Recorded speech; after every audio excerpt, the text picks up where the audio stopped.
Welcome back to Shobhita creations and Shobhita dress makers. Friends, ನಾನು ಇವತ್ತು sleeve ಬಗ್ಗೆ ಒಂದು ವಿಡಿಯೋನ ಮಾಡ್ತಾ ಇದ್ದೀನಿ. ನೀವು ಸ್ಲೀವಲ್ಲಿ ಏನು ತೊಂದರೆ ಆಗ್ತಾ ಇರುತ್ತೆ ಅಂದರೆ, ಈಗ ಹಾಕೊಂಡಿದ್ದಾಗ ಹೀಗೆ ಎತ್ತಕ್ಕೆ ಸ್ವಲ್ಪ ಅನ್ಕಂಫರ್ಟಬಲ್ ಆಗ್ತಿರುತ್ತೆ, ಒಂದು ಪ್ರಾಬ್ಲಮ್. ಹಾಗೆಯೇ ರಿಂಕಲ್ಸ್ ಬರ್ತಾ ಇರುತ್ತೆ, ಇಲ್ಲೆಲ್ಲ ಪೂರ್ತಿ ರಿಂಕಲ್ ಬರ್ತಾ ಇರುತ್ತೆ. ಸೊ ಇದು ಮೇನ್ ಪ್ರಾಬ್ಲಮ್ ಅಂತ ಹೇಳ್ತಾ ಇದ್ದಾರೆ.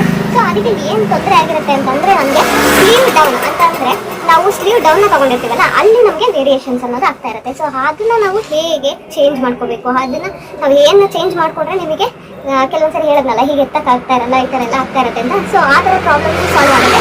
ಹಾಗೆ ಸ್ಲೀವಲ್ಲಿ ರಿಂಕಲ್ ಬಂದಿರುತ್ತಲ್ಲ, ಸೊ ಅದು ಕೂಡ ಸಾಲ್ವ್ ಆಗುತ್ತೆ. ಸೊ ಅದನ್ನು ಯಾವ ರೀತಿ ಮಾಡಬೇಕು ಅನ್ನೋದನ್ನ ನಾನು ತೋರಿಸ್ತಾ ಇದ್ದೀನಿ. ಬನ್ನಿ ಫ್ರೆಂಡ್ಸ್, ಇವತ್ತಿನ ಈ ವಿಡಿಯೋನ ಸ್ಟಾರ್ಟ್ ಮಾಡೋಣ.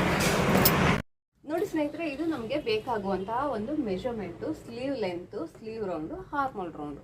ಹಾಗೆ ಹಾರ್ಮೋಲ್ ರೌಂಡಲ್ಲಿ ಇದು ಆಫ್, ಇದು ಬಂದಿದೆಯಲ್ಲ, ಇದು ಆಫ್ ಅಂದರೆ 16ಅಲ್ಲಿ ಆಫ್, ಹಾಗೆ 9ಅಲ್ಲಿ ಆಫ್. ಯಾಕಂದರೆ ಫೋಲ್ಡಿಂಗಲ್ಲಿ ಮಾಡೋದ್ರಿಂದ ಈ ರೀತಿಯಾಗಿ ತೊಗೊಂಡಿದ್ದೀನಿ. ಈಗ ನಾವು ಸ್ಲೀವ್ ಲೆಂತನ್ನ ತಗೋಬೇಕು. ನಾವು ಎಲ್ಲಿ ಎಕ್ಸ್ಟ್ರಾ ತಗೋಬೇಕು ಅನ್ನೋದನ್ನ ಕೂಡ ನಾವು ಮೈಂಡಲ್ಲಿ ಇಟ್ಕೊಳ್ಳೋಣ. ಎಷ್ಟು ಎಕ್ಸ್ಟ್ರಾ ತೊಗೊತಾ ಇದ್ದೀನಿ ಅಂದರೆ, ನಾನು ಫಸ್ಟ್ ಒಂದು ಲೈನ್ನ ಹಾಕೊತಾ ಇದ್ದೀನಿ. ಇಲ್ಲಿ 11 ಇದೆ ಪ್ಲಸ್ 1 ಇಂಚು ಸೇರಿಸಿ 12 ಇಂಚಸ್ ನಾನು ಸ್ಲೀವ್ ಲೆಂತ್ನ ತೊಗೊಬೇಕಾಗತ್ತೆ. ಈಗ ನಾನು ಮೆಜರ್ ಮಾಡಿ ನೋಡ್ತೀನಿ. ನೋಡಿ, ಇಲ್ಲಿಂದ ಆಯಿತು ಅಂದರೆ ನನಗೆ 11 ಪ್ಲಸ್ 1 12. ಸೊ ಇಷ್ಟು ಸಾಕು. ಇಷ್ಟನ್ನ ತೆಗೆದುಬಿಡುವ, ಆಯಿತಾ?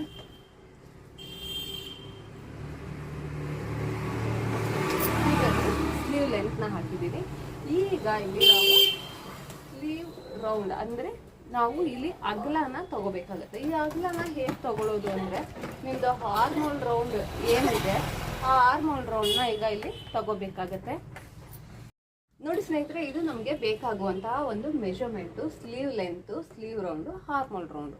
ಹಾಗೆ ಹಾರ್ಮೋಲ್ ರೌಂಡಲ್ಲಿ ಇದು ಆಫ್, ಇದು ಬಂದಿದೆಯಲ್ಲ, ಇದು ಆಫ್ ಅಂದರೆ 16ಅಲ್ಲಿ ಆಫ್, ಹಾಗೆ 9ಅಲ್ಲಿ ಆಫ್. ಯಾಕಂದರೆ ಫೋಲ್ಡಿಂಗಲ್ಲಿ ಮಾಡೋದ್ರಿಂದ ಈ ರೀತಿಯಾಗಿ ತೊಗೊಂಡಿದ್ದೀನಿ.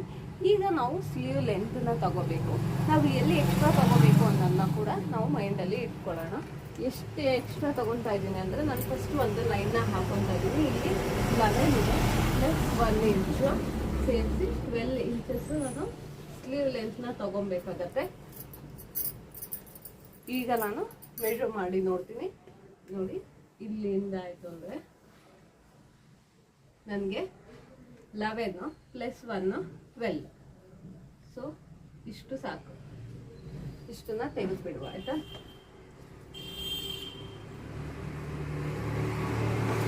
ಈಗ ಸ್ಲೀವ್ ಲೆಂತ್ನ ಹಾಕಿದ್ದೀನಿ.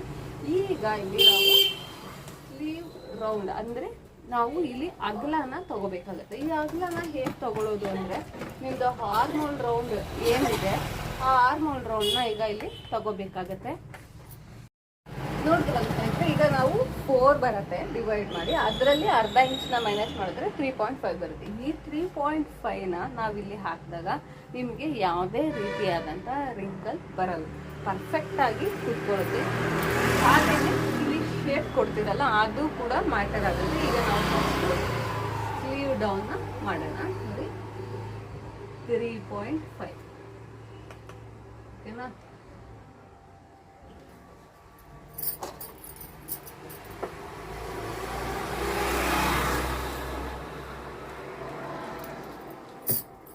ಹೀಗೆ 3.5ಗೆ ನಾನು ಮಾರ್ಕ್ನ ಮಾಡಿಕೊಂಡೆ. ಈಗ ಇಲ್ಲಿ ನಾವೇನು ಮಾಡಬೇಕು, 1 ಇಂಚಿಗೆ ನಾನು ಮಾರ್ಕ್ನ ಮಾಡ್ತೀನಿ. 1 ಇಂಚಿಗೆ ನಾನು ಇಲ್ಲಿ ಯಾವುದೇ ಶೇಪ್ನ ಕೊಡೋಲ್ಲ. ಯಾಕೆ ಕೊಡಲ್ಲ ಶೇಪ್ನ ಅಂದರೆ, ನಮಗೆ ಇಲ್ಲಿ ಶೋಲ್ಡರಲ್ಲಿ ಇಲ್ಲಿ ಸ್ಟ್ರೈಟೇ ಬರಬೇಕು, ಆಯಿತಾ? ನೆಕ್ಸ್ಟ್ ಹೋಗ್ತಾ ಕರ್ವ್ ಆಗಬೇಕು. ಸೊ ಹಾಗಾಗಿ ನಾನು ಇಲ್ಲಿ 1 ಇಂಚ್ ಅಂತ ತೊಗೊಂಡ್ರೆ ನಿಮಗೆ ಇಲ್ಲಿ 2 ಇಂಚು ನಿಮಗೆ ಸ್ಟ್ರೈಟ್ ಬರುತ್ತೆ. ಸೊ ಇದಾದ ಮೇಲೆ ನೀವು ಇಲ್ಲಿ ಸ್ಲೀವ್ ಡೌನ್ನ ನಾವು ಶೇಪ್ನ ಕೊಡಬೇಕು. ಶೇಪ್ ಕೊಡಬೇಕಾದ್ರೆ ಸ್ವಲ್ಪ ನೀಟಾಗಿ ಕೊಡಿ. ಆಮೇಲೆ ಏನು ಮಾಡ್ತೀರಾ ಅಂದರೆ, ಫ್ರಂಟ್ ಟು ಬ್ಯಾಕಿಗೆ ಒಂದು 1/4 ಇಂಚಷ್ಟು ನೋಡಿ ಇಲ್ಲಿ ಈ ಥರ ತೆಗೆದಿರ್ತೀರ ಅಂದರೆ, ನೆಕ್ಸ್ಟ್ ಹೀಗೆ ಬಂದು ಹೀಗೆ ಬರಬೇಕು. ಶೇಪ್ ಏನಿದೆ ಇದನ್ನು ನೋಟ್ ಮಾಡ್ಕೊಳ್ಳಿ, ಆಯಿತಾ? ಈ ರೀತಿ, ಯಾಕಂದರೆ ಇಲ್ಲಿ ಬರಿಬೇಕಂತಂದಾಗ ನನಗೆ ಇಲ್ಲಿ ಕೈ ಜಾರತ್ತೆ, ಸರಿಯಾಗಿ ಶೇಪ್ ಬರೆಯೋಕ್ಕಾಗಲ್ಲ. ಹಾಗಾಗಿ ನಾವು ಏನೋ ಅಂದ್ರೆ ಬಟ್ಟೆ ಮೇಲೆ ಆದರೆ ನೀಟಾಗಿ ಬರೆದ್ಬಿಡ್ಬೋದು. ಇಲ್ಲಿ ಅಂದಾಗ ನೀಟಾಗಿ ನನಗೆ ಬರೆಯೋಕ್ಕೆ ಈಸಿ ಆಗುತ್ತೆ. ಇದು ಹಿಂಗೆ ಎತ್ತಿದಾಗ ಇಲ್ಲಿ ಶೇಪ್ ಸರಿ ಬರಲ್ಲ ಅನ್ನೋದಕ್ಕೋಸ್ಕರ ನಾನು ಈ ರೀತಿಯಾಗಿ ಮಾರ್ಕ್ ಮಾಡಿ ತೋರಿಸ್ತಾ ಇದ್ದೀನಿ. ನಿಮಗೆ ಸ್ಲೀವಲ್ಲಿ ಫ್ರಂಟ್ ಟು ಬ್ಯಾಕು ಶೇಪು ಈ ರೀತಿಯಾಗಿ ಬರಬೇಕು. ಬಂದಾಗ ಮತ್ತು ಈ ಗ್ಯಾಪ್ ನೋಡ್ಕೊಳ್ಳಿ, ಅಷ್ಟೇ ಇರಬೇಕು. ಇಷ್ಟು ಗ್ಯಾಪಲ್ಲಿ ನೀವು ತೆಗೆದಾಗ ನಿಮಗೆ ಯಾವುದೇ ಕಾರಣಕ್ಕೂ ರಿಂಕಲ್ ಅನ್ನೋದು ಬರಲ್ಲ. ಅಲ್ಲದೆ ಫ್ರಂಟು ಬ್ಯಾಕಿಗೂ ಗ್ಯಾಪ್ ಅನ್ನೋದು ಇಷ್ಟು ಇರಬೇಕು. ನಾವು ಯಾವುದೇ ಸ್ಲೀವ್ ಆಗ್ಬೋದು. ಈಗ ಇದ್ರಲ್ಲಿ ಅಂಬ್ರೆಲಾ ಸ್ಲೀವ್ ಹಾಕಿದ್ದೀನಿ, ಹಾಗಂತ ರಿಂಕಲ್ ಆಗಿದೆ. ಈಗ ಇಲ್ಲೇನೋ ಫ್ರಂಟಲ್ಲೇನೋ ಗೊತ್ತಾಗ್ತಾ ಇಲ್ಲ ಅಂತಂದ್ರು ನೋಡಿ, ಬ್ಯಾಕಲ್ಲಾದರೂ ನಿಮಗೇನಾದರೂ ರಿಂಕಲ್ ಥರ ಅನ್ನಿಸ್ತಾ ಇದೆಯಾ ನೋಡಿ, ಅದು ಅಂಬ್ರೆಲಾ ಈಗ ಹರಡ್ಕೊಂಡ್ರೆ ಇದಾಗಲ್ಲ ಅಂತ ಎಲ್ಲೂ ರಿಂಕಲ್ ಬರಲ್ಲ. ಯಾಕಂದರೆ ನಿಮ್ಮದು ಫ್ರಂಟ್, ನೀವು ಫ್ರಂಟು ಬ್ಯಾಕು ಕಟಿಂಗ್ ಮಾಡಿದಾಗ ಕೂಡ ಇದೇ ಶೇಪ್ ಬಂದಿರಬೇಕು. ಆವಾಗ ನಿಮಗೆ ಸ್ಲೀವಲ್ಲೂ ಇದೇ ಶೇಪ್ ಬಂದಿರುತ್ತೆ. ಸೊ ಇಲ್ಲಿ ನಾವು ಸ್ಲೀವ್ನ ಜಾಯಿನ್ ಮಾಡಿದಾಗ ನಿಮ್ಗೆ ಏನಾಗುತ್ತೆ, ಪರ್ಫೆಕ್ಟಾಗಿ ಕೂತ್ಕೊಳ್ಳುತ್ತೆ. ಸೊ ಈ ರೀತಿಯಾಗಿ ಮಾಡ್ಕೋಬೇಕು. ಹಾಗೆ ಇಲ್ಲಿ ನಮಗೆ ಶೇಪ್ ತೆಗಿಯೋಕ್ಕೆ ಬರಲ್ಲ ಅಂದರೆ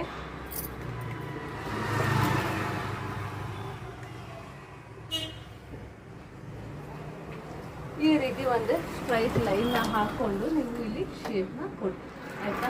ಇಲ್ಲಿ ಕೊಡಬೇಕಾದ್ರೂ ಇಲ್ಲಿ ಇದು ಮಿಡ್ ಪಾಯಿಂಟ್ನ ಮಾರ್ಕ್ ಮಾಡ್ಕೊಡಿ.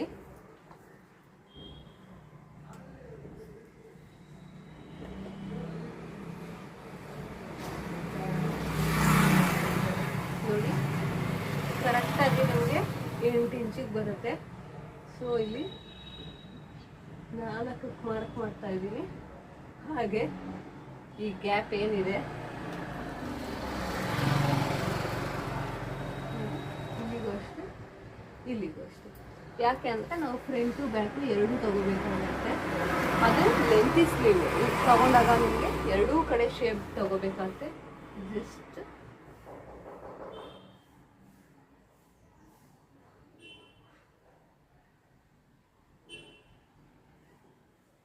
ಈ ರೀತಿಯಾಗಿ ನಾನು ಹೇಳೋದ್ನಲ್ಲ, ಮೇಲೆ ಎತ್ತಿದಾಗ ಸ್ವಲ್ಪ ಶೇಪ್ ಕೊಡೋಕ್ಕೆ ಇದಾಗುತ್ತೆ ಅಂತ. ಸೊ ಈ ರೀತಿಯಾಗಿ ನಿಮಗೆ ಸ್ಲೀವ್ ಶೇಪ್ನ ತಗೊಂಡಾಗ ಈ ರೀತಿಯಾಗಿ ಕಟಿಂಗ್ ತಗೊಳ್ತೀರಲ್ಲ, ಆವಾಗ ನಿಮಗೆ ಪರ್ಫೆಕ್ಟಾಗಿ ಬರುತ್ತೆ. ಇಲ್ಲಿ ನಿಮ್ಮದು ಈ ಪೋರ್ಷನ್ ಏನಿದೆ ಇಲ್ಲಿ ತಗೋಬೇಕಾದ್ರೂ ಅಷ್ಟೇ. ಈಗ ನನಗೆ 4.5 ತೊಗೊಂಡಿದ್ದೀವಲ್ವ, ಆ್ಯಸ್ ಇಟ್ ಈಸ್ ಇಲ್ಲಿ 4.5ನ ತಗೊಳ್ಳಿ, ಓಕೆನಾ. ಈ ರೀತಿಯಾಗಿ ತಗೊಂಡು ಇದು ನಿಮಗೆ ನಾರ್ಮಲ್ಲು. ಇನ್ನು ನಿಮ್ಗೆ ಏನಂತಂದರೆ ಇಲ್ಲಿ ಎಕ್ಸ್ಟೆಂಡ್ ಮಾಡ್ಕೊಳ್ತೀರಲ್ಲ, ಆ ಎಕ್ಸ್ಟೆಂಡ್ ಏನಿದೆ 1.5ಇಂದ 2 ಇಂಚು ಆ ಎಕ್ಸ್ಟೆಂಡಿಗೆ ಈ ರೀತಿಯಾಗಿ ಶೇಪ್ನ ತಗೊಳ್ಳಿ. ಇದು ನಿಮಗೆ ಮಾರ್ಜಿನ್ ಲೈನ್ ಕಚ್ಚಾ ಬರುತ್ತಲ್ಲ, ಆ ಲೈನ್. ಇದು ಪರ್ಫೆಕ್ಟ್ ಆಗಿತ್ತು ಅಂದರೆ ನಿಮ್ಗೆ ಯಾವುದೇ ಕಾರಣಕ್ಕೂ ರಿಂಕಲ್ಸ್ ಅನ್ನೋದು ಬರಲ್ಲ. ಇಲ್ಲ ಅಂತ ಆಯಿತು ಅಂದಾಗ ಆಟೋಮೆಟಿಕ್ಕಾಗಿ ನಿಮಗೆ ರಿಂಕಲ್ ಅನ್ನೋದು ಬರುತ್ತೆ. ಹಾಗೆ ಶೇಪ್ನ ನೀಟಾಗಿ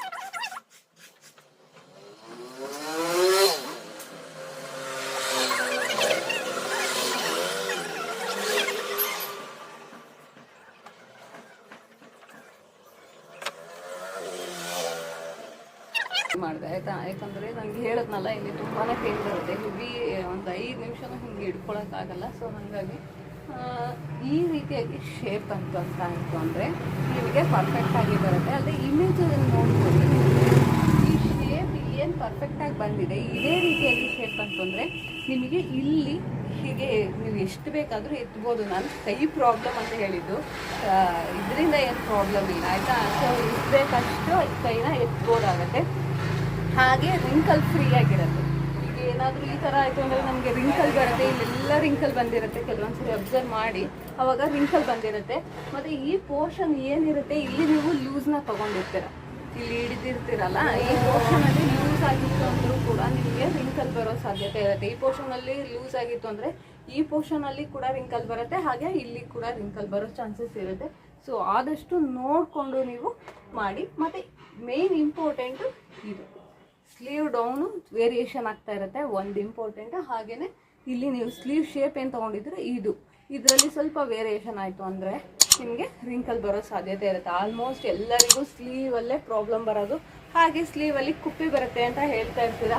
ಇದೇ ಸೇಮ್ ಕಟಿಂಗ್ನ ನೀವು ಮಾಡ್ಕೊಂಡು ಹೋಯ್ತು ಅಂದರೆ ಪರ್ಫೆಕ್ಟಾಗಿರುತ್ತೆ. ಹಾಗೆಯೇ ಸ್ಲೀವ್ ಡೌನಿಗೆ ಈ ಥಿಯರಿನ ನೀವು ಫಾಲೋ ಮಾಡ್ಬೋದು, ಪರ್ಫೆಕ್ಟಾಗಿ ಬರುತ್ತೆ ಆಯಿತಾ. ಯಾಕಂದರೆ ನಾನು ಟ್ರೈ ಮಾಡಿ ಎಲ್ಲ ಸ್ಟಿಚ್ ಮಾಡಿಕೊಟ್ಟಿರ್ಬೋದು, ಹಾಗೆ ಸ್ಟೂಡೆಂಟ್ಸಿಗೆ ಹೇಳ್ಕೊಟ್ಟಿರೋದು ಎಲ್ಲ ನೋಡಿನೇ ನಾನು ವೀಡಿಯೋನ ಮಾಡ್ತಾ ಇರೋದು. ಯಾಕಂದರೆ ಸುಮ್ಮನೆ ಯಾವುದೋ ನೋಡಿಬಿಟ್ಟು ಯಾವುದೋ ಹೇಳಿಬಿಟ್ಟು ಎಲ್ಲ ವೀಡಿಯೋ ಮಾಡಲ್ಲ ನಾನು.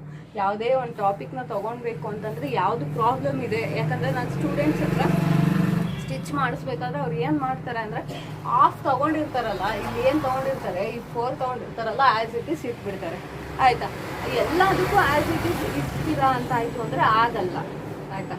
ಎಲ್ಲದಕ್ಕೂ ಒಂದೇ ಸ್ಲೀವ್. ಈಗ ನಾನು 3 ಇಂಚಿಂದು ಸ್ಲೀವ್ ಮಾಡ್ತೀನಿ ಅಂತ ಅಂದ್ಕೊಳ್ಳಿ.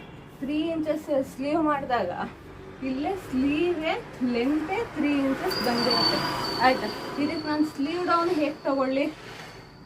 ಸ್ಲೀವ್ ಡೌನ್ ನನಗೆ ಎಷ್ಟು ಬಂದಿದೆ? 3.5 ಬಂದಿದೆ. ಸೊ ಹೇಗೆ ತೊಗೊಳ್ಳಿ?